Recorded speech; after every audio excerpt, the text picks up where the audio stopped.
আসসালামু আলাইকুম রহমতুল্লাহ। নামাজ শেষ করে সকাল সকাল বের হয়ে পড়েছি যশোরের বিখ্যাত খেজুরের রস সংগ্রহ করার জন্যে।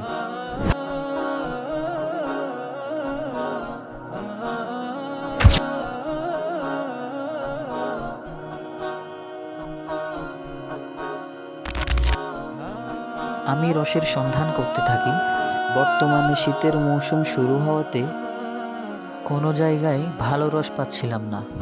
সন্ধান করতে করতে এক রসওয়ালার ঠিকানা পেলাম এবং তার বাড়ির উদ্দেশ্যে রওনা হলাম।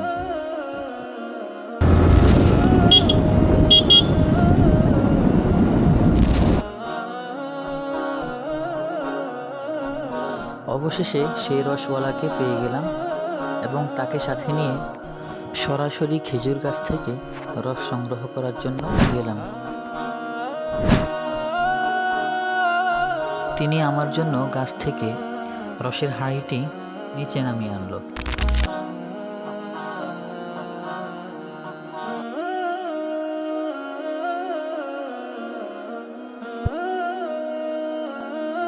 আলহামদুলিল্লাহ, অবশেষে ওনার থেকে আমি 4 বোতল রস ক্রয় করি। আজকের জন্য বিদায় নিচ্ছি। আসসালামু আলাইকুম।